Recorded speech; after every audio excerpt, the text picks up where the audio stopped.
안녕하세요. 저는 서울대학교에서 책 읽기와 글쓰기를 가르치고 있는 남인혜입니다. 책은 마음의 양식이에요. 책 읽히세요 라고 하면 사실 많이 안 움직이세요. 책 잘 읽고 많이 읽으면 공부 잘하게 돼요 라고 하면 좀 움직이시거든요. 그것도 전 나쁘지 않다고 봐요. 사실 책을 많이 읽고 잘 읽으면 100%다 좋은 성적 1등급 찍어라고 말은 못해요. 그렇지만 공부 잘한 애들은 다 책 읽어요. 다 책 잘 읽어요. 공부 잘한 애들은 적어도 교과서를 못 읽어서 허덕대거나 선생님이 설명하는 용어들을 못 알아들어서 무슨 말이야 저게 외계어야 뭐야 이런 생각을 안 할 게 당연하지 않아요? 그쵸? 그렇기 때문에 잘하려고 하는 아이가 공부를 좀 잘했으면 좋겠어 라는 생각의 디폴트 값은 얘는 잘 읽어야 돼요. 그렇기 때문에 책 잘 읽는 애가 모두 다 막 서울대가 라고 얘기는 제가 그렇게 말씀은 못 드리는데 공부를 잘 하려면 읽기 실력이 기본이 돼야 하는 건 확실히 맞아요 라고 말씀드릴 수 있어요. 만화, 이라고 하면은 저는 그거는 안 된다라고 얘기를 할 거예요. 이 친구가 경제적 자립을 해서 내 돈 주고 내가 결제해서 내가 볼 거야. 나는 이제 28살이고 경제적 자립을 한 상태예요 라고 하면은 왜 안 돼? 맘대로 너의 취미를 살려보렴? 이라고 할 텐데 이 아이가 아직 유치원생, 초등학생, 중학생, 고등학생이라고 한다면 만화만 보면 시련이 닥칠 게 빤하기 때문에 저는 그거는 걱정입니다 라고 말씀을 드릴 거예요. 저는 학습 만화 나쁘다라고 얘기 안 해요. 그리고 실제로 학습 만화를 플러스 알파로 같이 보는 게 왜 나빠요? 만화 보다 보면 재밌고 보다 보면 같이 어떤 지식도 쌓을 수 있고 지대너비압이 깔릴 수가 있으면 그리고 책이라는 것을 붙잡고 있는 그 엉덩이 힘을 기르는 데 도움이 된다면 저는 만화 아니고 학습 만화는 why not? 괜찮아요? 라고 말씀드려요. 학습 만화만 보면 그건 걱정입니다. 라고 말씀을 드릴 거예요. 건너갈 수 있는 징검다리가 있어요. 반드시 흑백의 사파인, 사파가 흑백인 경우 그리고 사파가 정말 적은 경우 줄글만 되어 있는 조금 두터운 책으로 넘어가줘야 돼요. 안 그러면 얘가 시험 자체가 조금 힘들 수도 있기 때문에 만약 얘가 성적이 안 좋고 막 그러면 제가 이제 좋은 성적을 내는 방법에 대해서 강의하고 싶은 생각은 없고 애가 성적이 안 좋으면 부모님이 이렇게 생각하실 거예요. 책을 학습 만화도 된다고 얘기해서 책을 정말 그 학습 만화를 많이 갖다 줬는데 성적이 안 나오네? 책 읽기 자체에 대해서 회의를 하시게 될 수도 있어요. 회의적으로 불신을 하시게 될 수도 있어요. 재미가 없는 흑백의 어떤 그냥 지지부진한 그런 어려운 텍스트도 읽을 수 있어야 되거든요. 학습 만화에서 그리로 넘어가면 되죠. 학습 만화 읽는다고 해서 거기를 못 가지는 않습니다. 중간에 하나씩 요소들을 빼가면서 건너가면 돼요. 덜어내면 조금씩 덜어내는 거예요. 예. 고전을 읽으면 좋은 점이 있어요. 대신 이렇게 어려운 고전인데 너는 남들 다 읽으니까 남인애가 좋다고 하니까 반드시 읽어야 해 라고 선행을 돌리듯이 하지는 않으셨으면 좋겠어요. 그걸 재미있게 접근을 해주셨으면 좋겠어. 그리고 고전도요 종류가 되게 많아요. 공자, 맹자, 명심보감처럼 어려운 고전도 있지만 정말 쉬운 이소부화라든지 탈무드라든지 동양신화라든지 중국신화, 일본신화, 한국신화, 전래동화 이런 것처럼 오래된 고전도 많거든요. 그런 오래 살아남은 이야기는 오래 살아남은 이유가 있어요. 거기서 우리가 배울 만한 게 있거든요. 예를 들어 춘향이, 향단이 이런 관계를 알아야지만 읽을 수 있는 어떤 텍스트나 표현 같은 게 있을 수가 있어요. 예를 들어 그 춘향이 모티브 같은 거를 가지고 현대시를 쓴 시인들이 있거든요. 그런 경우는 내가 중학교 가서 이런 시를 딱 봤는데 요즘 친구들이 심청전, 춘향전 이런 거 잘 모르는 경우 있어요. 그러면 이건 뭐지? 라는 생각이 들 때가 있어요. 이게 기성세대들은 당연히 알 거라고 생각하고서는 텍스트를 제시를 했는데 모른다라고 하면 아이 입장에서 힘들죠. 그리고 재밌는데 저 어제도 흥부전을 읽어줬거든요.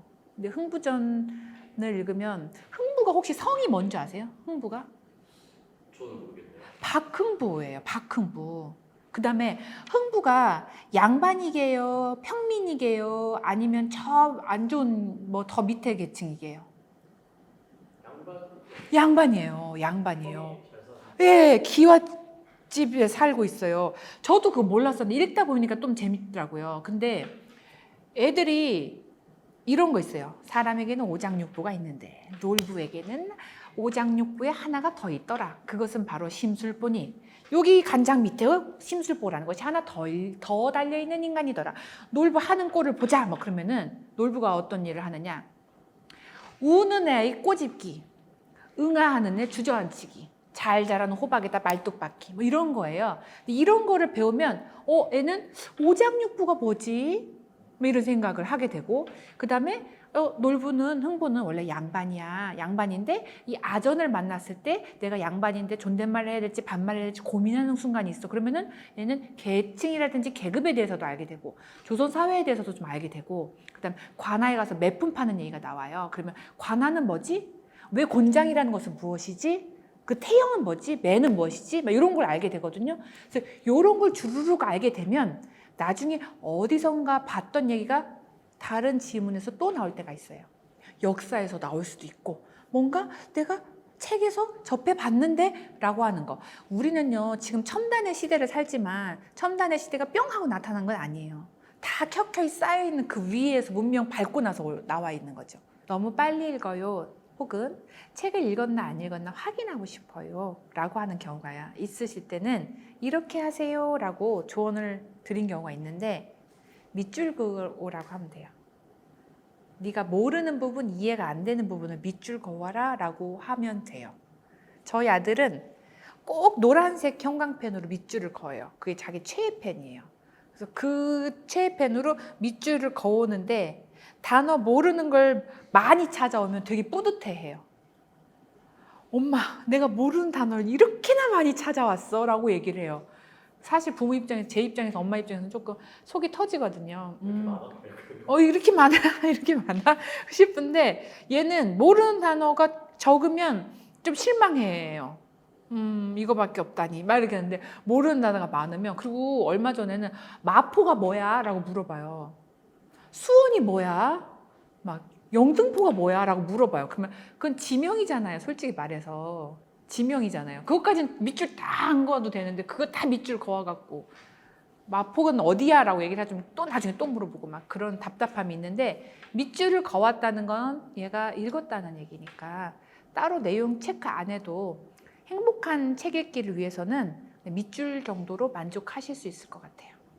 제가 엄마가 책 읽으면 애들이 책 읽어요 라고 얘기를 했는데 어제 엄마들 모임이 있었어요. 그냥 좀 친한 엄마들 그 모임이 있었는데 본인이 정말로 책을 들고 다니셨대요. 특히 이제 그분이 저를 좋아하셔갖고 제 책을 3권을 사셔갖고 계속 어머 이 언니 너무 멋져. 이 언니 나는 마음에 들어. 어머 이 언니 막 하면서 나하고 통화해가면서 막 그렇게 했대요. 그랬더니 그거를 본 아이가 정말 조금 책을 더 가까이 하기 시작했다면서 저를 더 활용을 많이 해야겠다 이렇게 얘기를 하시더라고요. 본인이 책 들고 있는 게 제일 좋아요. 애들 입에서 엄마 또 핸드폰에? 엄마 카톡 좀 그만해 라는 소리 나오면 어머님이 반성을 하셔야 돼요. 저는 우선 아이가 충분히 많이 잘 읽는지를 염두에 두셔라, 신경 쓰셔라 라고 말씀을 드리고 싶어요. 많이 읽어야 글 쓰는 물리도 좀 트이는 거고 글 쓸 때 나오는 자기의 어휘라든지 문장력이라는 게 있어요. 그것도 그는 암기해서 되는 게 아니에요. 많이 읽어야지만 되는 거거든요. 그래서 읽는 거에 충분히 인풋을 하셔야 그 다음에 글쓰기가 나올 수가 있어요.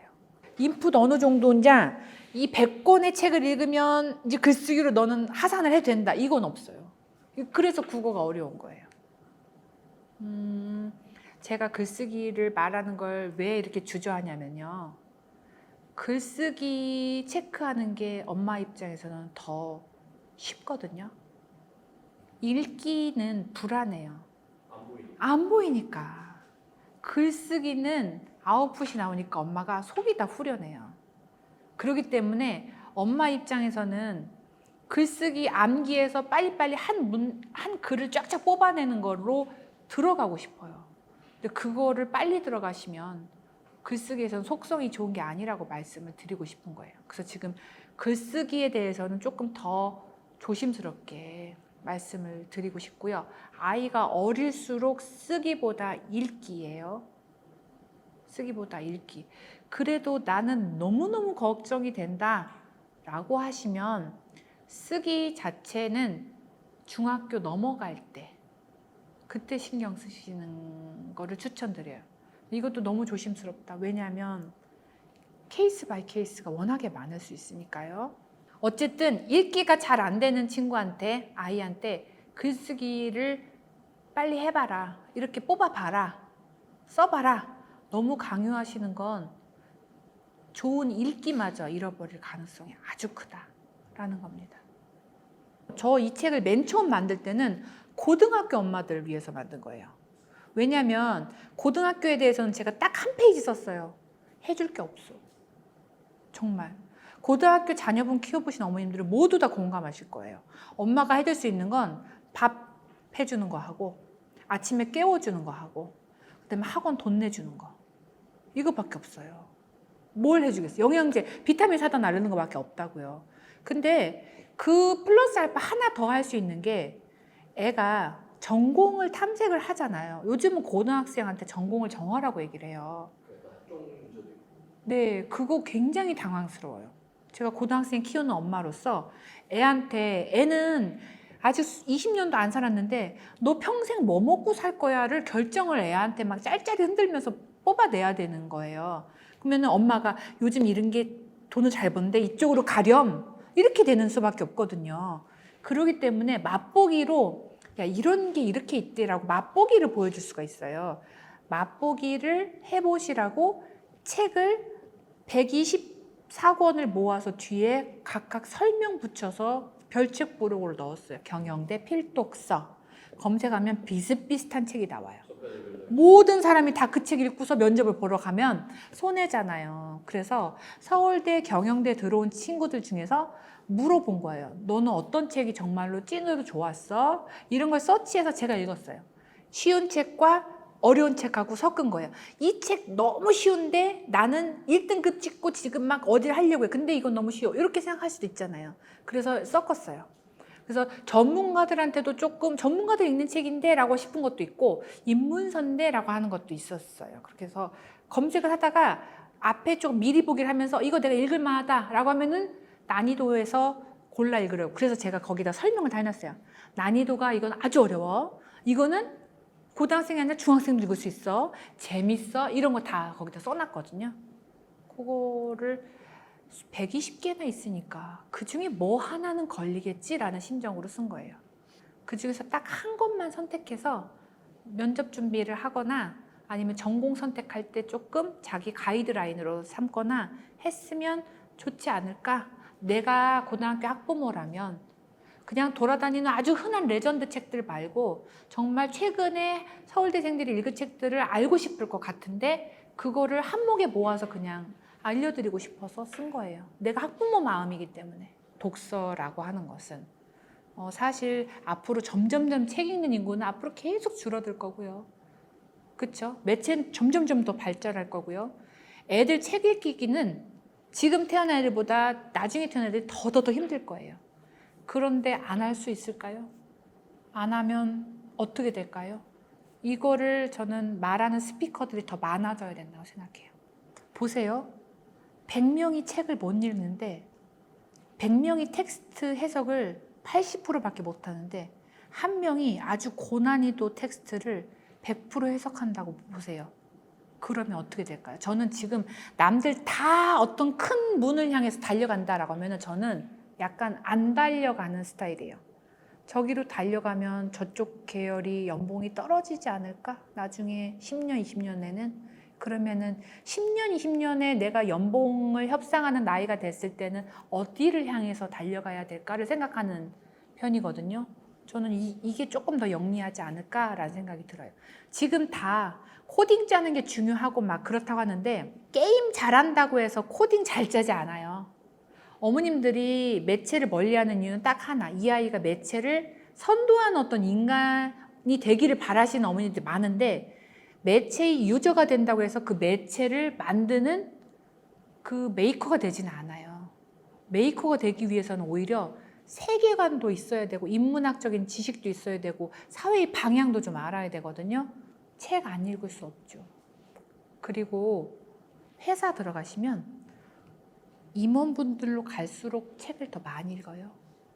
아실란가 모르겠는데 윗분들 시간 여유가 있어서 그럴 수도 있는데 제너럴리스트가 되어 좀 넓게 보려면 사실은 책만큼 중요한 건 없어요.